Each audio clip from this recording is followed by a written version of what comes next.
नमस्कार मित्रांनो आणि welcome to the med project medical lectures. आणि मी आहे तुमचा मित्र प्रशांत शिंदे. तर आज आपण चॉईस फिलिंग 2024 बीएससी नर्सिंग या विषयावर बोलणार आहोत. जसं की विद्यार्थी मित्रांनो, तुम्हाला सर्वांना माहिती आहे की आपले जे सीट मॅट्रिक्स आहे तर ते आपल्या ऑफिशियल वेबसाईटवर आलेलं आहे. आणि तिथे तुम्हाला आपल्या बीएससी नर्सिंगसाठी MHS ॲफिलिएटेड असणारे जे पण कॉलेजेस आहेत तर त्या सर्व कॉलेजेसची लिस्ट तुम्हाला तिथे बघायला भेटेल. जर आपण इन्फॉर्मेशन ब्रोचर जे आता सीईटी सेलवर अवेलेबल नाहीये, पण ज्यावेळेस इन्फॉर्मेशन ब्रोचर सीईटी सेलवर अवेलेबल होतं मित्रांनो, तर त्यावेळेस त्याच्यामध्ये एकूण जवळपास 203 कॉलेजेस होते. पण आता राऊंड 1 साठी जी सीट मॅट्रिक्स आलेली आहे तर त्या सीट मॅट्रिक्स मध्ये मुलांना फक्त 173च कॉलेजेस आहेत. आणि आणि आपले जर टोटल प्रायव्हेट सीट जर पाहिले तर 9200 एवढे सीट्स आहेत. तर जे बाकीचे कॉलेजेस जे इन्फॉर्मेशन ब्रोचर मध्ये होते आणि ते आता नाहीयेत, तर मे बी येणाऱ्या लिस्टमध्ये किंवा येणाऱ्या सीट मॅट्रिक्स मध्ये राऊंड 2 किंवा राऊंड 3 साठी ते कॉलेजेस अवेलेबल राहतील. पण आतासाठी जेवढे पण आपल्याकडे कॉलेजेस आहेत तर आपण त्या कॉलेजेसला कशी चॉईस फिलिंग करायची, तर या विषयावर आज आपण बोलणार आहोत. तर आज आपला चॉईस फिलिंग वर कुठले कुठले पॉईंट्स असतील तर हे आपण एकदा बघून घेऊ. तर चॉईस फिलिंग साठी सर्वात पहिले मित्रांनो, दिवस किती असतात, त्यानंतर चॉईस फिलिंगचा तुम्हाला फायदा काय होतो, त्यानंतर चॉईस फिलिंग मध्ये तुम्हाला जे कॉलेज आवडतात तर त्यांची रँकिंग कशी ठेवली पाहिजे, गव्हर्नमेंट कॉलेज कधी पाहिजे, सेमी गव्हर्नमेंट कॉलेज कधी पाहिजे. तर या सर्व विषयांबद्दल ज्याविषयी तुम्हाला डाऊट आहे तर त्या सर्व डाऊटचं निराकरण आज आपण आपल्या व्हिडिओमध्ये आपण बघणार आहोत. तर मित्रांनो, टाइम वेस्ट न करता आज आपण आपल्या व्हिडिओला स्टार्ट करू. तर सर्वात पहिले बघू आपण चॉईस फिलिंग. तर चॉईस फिलिंग म्हणजे काय असतं? चॉईस म्हणजे आवड, की आपल्याला कुठले कॉलेज आवडत आहेत तर ते आपण बघणे, त्याला आपण चॉईस म्हणतो. आता आपल्याला सीईटी सेलने काय केलं आहे की आपल्याला बीएससी नर्सिंगच्या काही कॉलेजेसची लिस्ट दिलेली आहे. तर आपल्याला काय करायचं आहे, त्या कॉलेजेसमधून आपल्याला जे कॉलेज आवडत आहे तर ते कॉलेज आपल्याला निवडायचे आहेत आपल्या ऍडमिशन प्रोसेससाठी. आता चॉईस फिलिंग जी करणार, तर चॉईस फिलिंग साठी तुमची जी रँकिंग किंवा प्रायोरिटी आपण म्हणतो तर ती प्रायोरिटी कशी असली पाहिजे याचा आपण थोडक्यात उदाहरण बघू किंवा एक एक्झाम्पल बघू. आणि त्याच्यासोबत तुमची जी चॉईस फिलिंग प्रोसेस असते तर ते सॉफ्टवेअर कसं वर्क करतं याबद्दल मी थोडक्यात तुम्हाला या व्हिडिओमधून सांगतोय, जेणेकरून तुम्हाला चॉईस फिलिंग करण्यासाठी एक जनरल आयडिया येईल की तुम्ही चॉईस फिलिंग कुठल्या पद्धतीने केली पाहिजे. तर मुलांनो, सर्वात पहिले बघा, आपण एक कॉलम बनवतोय. आता हा कॉलम आहे कसं आहे, आणि तर सिरियल नंबर मध्ये कॉलेजचे नाव आणि पुढे तुम्ही दिलेला प्रिफरन्स किंवा त्या कॉलेजचा पत्ता असं तुम्ही ग्राह्य धरा. 1, 2, 3, 4, 5, 6, 7 आणि 8.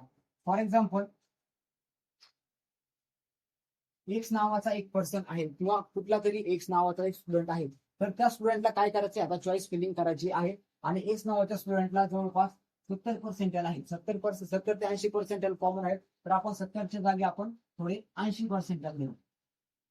समजलंय तुम्हाला? एक्स नावाचा एक विद्यार्थी आहे आणि त्याला पडले आहेत 80% आणि आता तो खूप कन्फ्यूज आहे की मला कुठलं कॉलेज पाहिजे. आणि हा सपोज एखाद्या कॅटेगरी मधला किंवा विदाउट कॅटेगरीचा विद्यार्थी आहे. तर आता हा मुलगा एकदम नवीन आहे आणि त्याला माहितच नाहीये की चॉईस फिलिंग कशी करायची. तर तो चॉईस फिलिंग जर त्यांनी करायची असेल किंवा त्याच्यासाठी जर गायडन्स असेल तर आपण कुठल्या पद्धतीने चॉईस फिलिंग करू शकतो. फॉर एक्झाम्पल मुलांना, तुम्हाला तुमचे जे कॉलेज जे टाकायचे आहेत तर त्या कॉलेजमध्ये तुम्हाला एक इम्पॉर्टंट गोष्ट ध्यानात ठेवायची आहे, ती म्हणजे तुम्ही कॉलेज कधी पण टॉप टू बॉटम ज्यावेळेस कॉलेज टाकणार तर त्यावेळेस एक इम्पॉर्टंट शब्द येतो, तो म्हणजे प्रायोरिटी.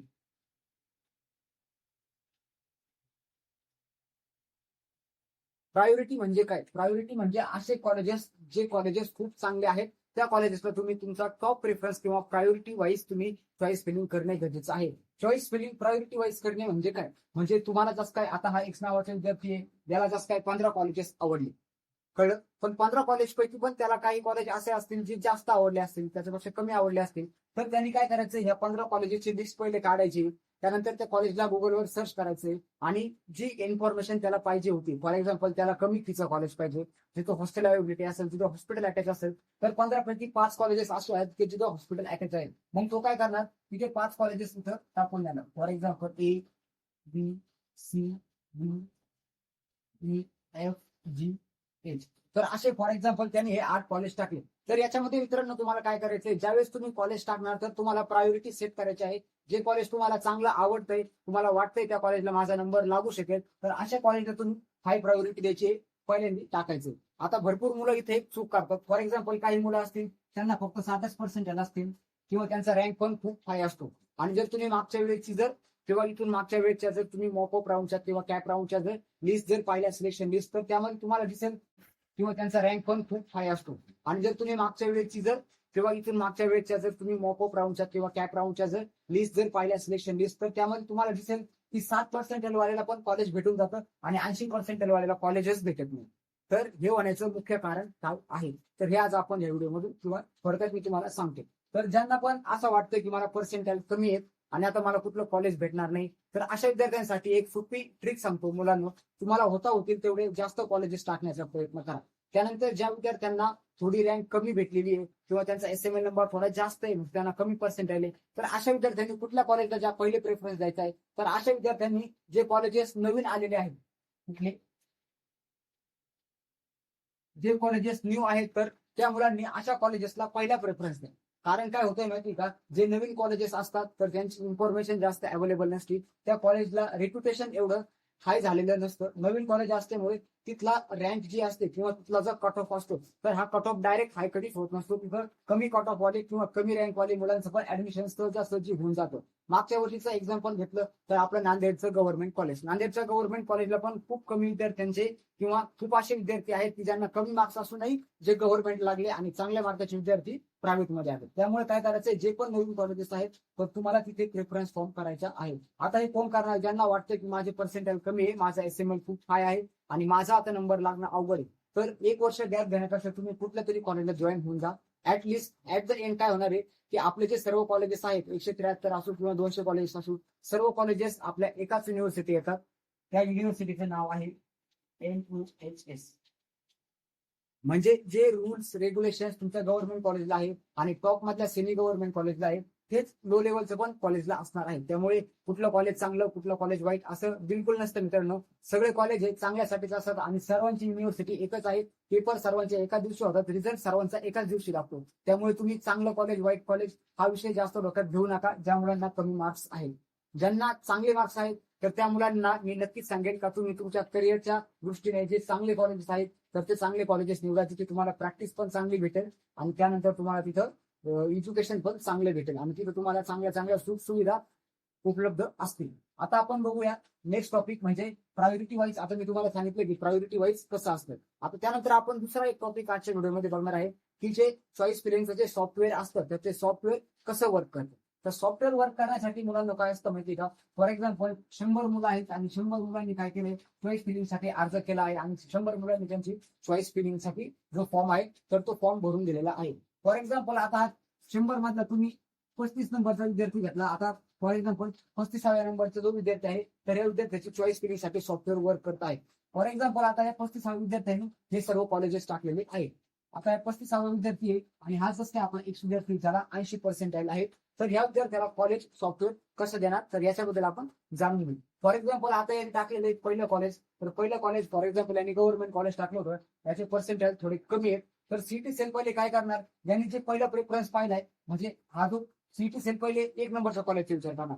फॉर एक्झाम्पल 1 नंबरच्या कॉलेजमध्ये सीट जर याला अवेलेबल असेल तर याला इथे सीट भेटेल, खालच्या कॉलेजचा विचार सोडून द्यायला पाहिजे. तर पहिले सॉफ्टवेअर काय करणार, एक कॉलेज बघणार पहिलं कॉलेज. म्हणून तुम्हाला म्हणतोय की तुम्ही प्रायोरिटी वाईज आणि टॉप टू बॉटम तुमची लिस्ट टाका. म्हणजे काय होणार आहे, ज्यावेळेस पण तुमचं सॉफ्टवेअर तुमच्यासाठी वर्क करत असतं तर ते सर्वात पहिले तुमच्या प्रायोरिटीज बघतं किंवा तुमची जी इन्क्रीजिंग डिक्रीजिंग किंवा तुमची जी कॉलेजची हायरकी लेवल आहे तर त्या हायरकी लेवलचा विचार सॉफ्टवेअर कडून केला जातो. कुठली पण ज्यावेळेस गोष्ट होते मुलांना, तर ती गोष्ट कधी पण सिरीज वाईज होत असते. म्हणून तुमची जी कॉलेजची सिरीज आहे तर ही सिरीज तुम्ही तुमच्या आवडीनुसार टाकू नका, तर प्रायोरिटी वाईज नुसार टाका आणि तुम्हाला जे कॉलेज प्रिफर वाटतंय किंवा जे बेस्ट वाटतंय ते कॉलेज तुम्ही कधी पण वरती टाका. फॉर एक्झाम्पल आता C नंबरचं कॉलेज आहे तर ते ह्या मुलाला अलॉट झालंय आणि यांनी कधी विचार पण केला होता की मला C नंबरचं कॉलेज भेटेलही पण का भेटलंय कॉलेज, कारण की C नंबरचं कॉलेज खूप चांगलं कॉलेज आहे आणि मे बी याच्या आधीचे जे रँकिंगचे विद्यार्थी आहेत 34 पर्यंत, मे बी ह्या विद्यार्थ्यांपैकी कोणी जर हे कॉलेज टाकलं जर नसेल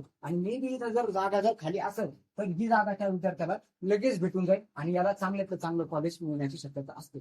कळलंय मित्रांनो. तर अशा प्रकारे आपले जे सीटी सेलचे जे सॉफ्टवेअर असतं तर ते सॉफ्टवेअर वर्क करते. परत एकदा सांगतो, जेव्हा पण आपण प्रायोरिटी वाईज कॉलेज टाकतो तर सर्वात पहिले पहिल्या कॉलेजचा विचार केला जातो. पहिल्या कॉलेजमध्ये सीट्स असेल तर ठीक आहे, नाहीतर बी वर येलं जातं. बी वर नसेल तर मग सी वर येणार, सी नसेल तर डी वर येणार आणि ज्या कॉलेजला जागा आहे तुमच्या कास्टसाठी किंवा तुमच्या रिझर्वेशन मधून तुम्हाला जागा आहे तर अशा कॉलेजचं तुम्हाला लगेच टिक मार्क होऊन जाते आणि ते कॉलेज तुमच्यासाठी त्या राऊंडसाठी अलॉट होऊन गेलेलं असतं. नाही की याला कुठलं कॉलेज द्यायचं, सर्व प्रोसेस ही ऑनलाईन चाललेली असते. तर ऑनलाईन प्रोसेस आहे, तर त्याच्यामध्ये आपण पण जर थोड्या ट्रिक जर वापरल्या तर आपल्याला बेटर मधलं बेटर कॉलेज भेटू शकतो. आता भरपूर मुलं काय करतात की ज्यांना मिनिमम किंवा ज्यांना असे 80% असतात, 85% असतात, अशा मुलांचं म्हणणं काय असतं की जे 90च्या पुढे विद्यार्थी आहेत त्यांनाच गव्हर्नमेंट कॉलेज भेटणार, आम्हाला गव्हर्नमेंट कॉलेज नाही भेटणार कारण की आमचे पर्सेंटेज कमी आहेत. पण मे बी 95 वाल्या मुलांना त्यांना प्रायव्हेट कॉलेजेस जर अफोर्डेबल असतील किंवा जवळचे असतील त्या मुलांनी ते कॉलेजेस टाकले आणि मे बी गव्हर्नमेंट कॉलेजची एखादी सीट आहे जी तुम्ही टाकलेलीच नाही, त्यामुळे काय करायचंय अशा विद्यार्थ्यांचा ज्यावेळेस नंबर येईल तर त्या विद्यार्थ्यांना खूप सोप्या पद्धतीने गव्हर्नमेंट कॉलेज किंवा चांगल्यातलं चांगलं कॉलेज भेटू शकतं. तर मित्रांनो, त्याच्यासाठी तुम्हाला आता काय करायचंय, आपल्याकडे जी मेरिट लिस्ट आलेली आहे आणि मेरिट लिस्ट नंतर जी सीट मॅट्रिक्स आलेली आहे, तर तुम्हाला या दोन्ही गोष्टींचा अभ्यास करायचा आहे. त्यानंतर जी सीट मॅट्रिक्स आहे, सीट मॅट्रिक्स मध्ये तुम्हाला बघायचंय की चांगले चांगले कॉलेजेस कुठले आहेत. भरपूर मुलांना कुठल्याच कॉलेजबद्दल नॉलेज नसतं आणि अंदाजपंच कॉलेजेस टाकून देतात आणि मग त्यांना कॉलेज अलॉट झाल्यावर कळतं की हे कॉलेज खूप वाईट आहे आणि मला आता इथे करमत नाही, काही नाही, हॉस्टेलची सोय नाही किंवा बाहेर राहण्याची सोय नाही. तर त्यासाठी मुलांना तुम्हाला जी चॉईस आहे किंवा तुमची प्रत्येक कॉलेजची तुम्ही क्वालिटी ठरवताना तुमच्या ओन ओपिनियन्स जे आहेत तर त्याचा पण विचार करा. तुम्हाला तिथली फीस अफोर्डेबल असली पाहिजे, त्यानंतर तुम्हाला तिथं येणं जाणं सोयीस्कर झालं पाहिजे. तर या सर्व ज्या आपल्या ज्या फिजिकल गोष्टी आहेत तर ह्या गोष्टींचा पण तुम्ही विचार करा. फक्त असं समजू नका, फॉर एक्झाम्पल एखादा खेड्यामधला विद्यार्थी आणि त्याचं स्वप्न आहे की मला पुण्याला जायचं, अरे पण पुण्यामधल्या कॉलेजमध्ये तुला त्या कॉलेजची पहिली माहिती घे की तिथली फी किती आहे, तिथं राहणं खाणं कसं आहे, तुला तिथं 4 वर्ष राहायचंय तर तुला तिथं ऍडजस्ट होईल का, त्यानंतर तुला तसे मित्र तिथं भेटतील का, ह्या सर्व गोष्टींचा पहिलेच विचार करा आणि मग कॉलेजला प्रेफरन्स करताना करा. तर ही सर्व गोष्ट मी तुम्हाला आजच का सांगतोय, कारण की चॉईस फिलिंगसाठी फक्त 2 दिवसांचा कालावधी असतो आणि मुलांना काहीच समजत नाही, अंदाजपंच कॉलेज टाकून देतात. आता तुम्ही दुसरा क्वेश्चन मला असा करा की जे आता कॉलेजेसची सर तुम्ही इन्फॉर्मेशन सांगितली तर ही इन्फॉर्मेशन कुठे भेटणार, तर तुम्हाला गुगलवर जायचंय, कॉलेजचे ऑफिशियल वेबसाईट असतात, तर ऑफिशियल वेबसाईटवर जाऊन तुम्हाला इन्फॉर्मेशन काढायची आहे. नसेल तर कॉलेजला डायरेक्ट तुम्ही फोनही तिथून लावू शकता आणि आपल्या एकदम सायलेंट लँग्वेजमध्ये त्यांना तुमचे प्रश्न विचारा, तुम्हाला कॉलेज उत्तर देईल. कारण की प्रत्येक कॉलेजला ऍडमिशन करायचे असतात, ते कुणाचा कॉल उचलणार नाही किंवा तुम्हाला काही रिप्लाय देणार नाही, असं बिलकुल होणार नाही. प्रत्येक कॉलेज तुम्हाला पॉझिटिव्ह फीडबॅकच देईल, हे मी तुम्हाला सांगू शकतो. तर मुलांनो, ही होती आपल्या छोट्या छोट्या ट्रिक जे मी तुम्हाला आज चॉईस फिलिंग बद्दल सांगतोय. तर मला वाटतंय तुम्हाला या सर्व ट्रिक्स समजल्या असतील. त्यानंतर तुम्हाला जर चॉईस फिलिंग बद्दल अजून जर काही डाऊट जर असतील तर तुम्ही ते कमेंट सेक्शन मध्ये विचारा आणि मी ज्याप्रमाणे तुम्हाला चॉईस फिलिंग करायला सांगतोय तर मुलांना अशाच पद्धतीने चॉईस फिलिंग करा. त्यानंतर अजून काही मुलांचा प्रश्न असेल की चॉईस फिलिंग मध्ये किती कॉलेजेस टाकायचे, तर मिनिमम मध्ये तुम्ही एकच कॉलेज टाकू शकता. आता एकच कॉलेज कोणाच टाकायचं, ज्या विद्यार्थ्यांना 100% 100% आहेत किंवा 98% आले, 99% आले आणि ज्यांचा पहिल्या 50 मध्ये रँकिंग आहे, तर अशा विद्यार्थ्यांना कन्फर्म आहे की त्यांना गव्हर्नमेंट कॉलेज भेटून जाईल. अशा विद्यार्थ्यांनी गव्हर्नमेंट कॉलेज 2 जरी टाकलं तरी सफिशियंट आहे, त्यांचा नंबर तिथे लागून जाईल. पण तुम्हाला जे गव्हर्नमेंट कॉलेज आवडत आहे तेच टाका. पण अशा विद्यार्थ्यांना ज्यांना आपले जेमतेम 80% 85% आहेत, तर अशा विद्यार्थ्यांनी काय करायचंय की तुम्ही काय करायचंय, गव्हर्नमेंट कॉलेज पण टाका. अनावधानाने तुम्हाला सीट जर भेटली कॅपराऊंड मधून तर भेटूनही जाऊ शकते. त्यामुळे ज्या विद्यार्थ्यांना 80-85% पर्यंत मार्क्स आहेत तर अशा विद्यार्थ्यांनी गव्हर्नमेंट कॉलेज टाका, तुम्हाला सीट मिळण्याचे चान्सेस असतील. लक असतं, नशीब असतं, नशिबाने जर तुम्हाला जागा ब्लँक जर राहिली तर कॉलेज भेटूनही जाईल. त्यानंतर आता दुसरा प्रश्न, मॅक्झिमम कॉलेज किती टाकायचे. जे कॉलेज तुम्हाला आवडत आहे ते कॉलेज कधी पण हाय प्रायोरिटीला ठेवा. त्यानंतर जे आपले नवीन नवीन आलेले कॉलेजेस आहेत किंवा जे साधे कॉलेजेस आहेत जिथं तुमची जास्त माहिती पण नाही ते कॉलेजची तुम्हाला किंवा तुम्ही तिथं फक्त एक ऑप्शनल म्हणून टाकाय, तर असे कॉलेज तुम्ही टॉपला कधीच टाकू नका. टॉपला तुम्ही चांगलेच कॉलेज टाका जेणेकरून तुम्हाला तिथे नंबर लागून जाईल. कळलंय मित्रांनो, तर हेच इम्पॉर्टंट आहे की टॉप टू बॉटम अशी किंवा प्रायोरिटी वाईज तुम्हाला काय करायचं आहे, चॉईस फिलिंग करायची आहे मित्रांनो. त्यानंतर आता दुसरा प्रश्न आहे विद्यार्थ्यांचा की कॅप राऊंड सेकंड साठी पण हीच लिस्ट राहिली जाईल का, तर मित्रांनो असं नाहीये. कॅप राऊंड सेकंड ज्यावेळेस येईल तर तुम्हाला ही पूर्ण लिस्ट अपडेट करावं लागणार आहे. ज्या मुलांचे ऍडमिशन होतील तर आणि जे रिटेन्शन फॉर्म भरून देतील तर त्यांचा विषय नाहीये इथं, पण ज्या मुलांना फर्स्ट राऊंड मध्ये भेटलं नाहीये किंवा ज्यांना फर्स्ट राऊंड मध्ये कॉलेज भेटून त्यांनी कॅन्सलेशन केलंय किंवा त्यांना बेटरमेंट साठी जायचं, तर अशा विद्यार्थ्यांसाठी अपडेट आहे की तुम्ही तुमची चॉईस फिलिंग प्रत्येक राऊंडला नवीन करायची आहे.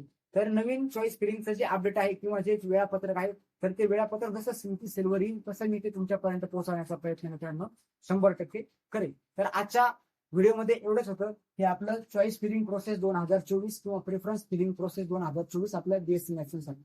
व्हिडिओ जर आवडला असेल मित्रांनो आणि माहिती जर आवडली असेल तर आपल्या व्हिडिओला लाईक करा आणि तुमची एक कमेंट जरूर द्या जेणेकरून मला पण कळेल की तुम्हाला व्हिडिओ आवडलाय की नाही आवडलाय. जर तुम्हाला जर काही प्रश्न जर असतील तर तुम्ही त्याच कमेंट सेक्शन मध्ये तिथेच मला विचारू शकता. तुमच्या प्रश्नांचं उत्तर 100% सोडवलं जाईल मित्रांनो. आणि आपल्या चॅनलला जाता जाता सबस्क्राईब करून द्या मित्रांनो, कारण की ऍडमिशन बद्दल येणाऱ्या नवीन अपडेट्स तुमच्यापर्यंत पोहोचवण्याचं काम मी करत आहे. धन्यवाद मित्रांनो.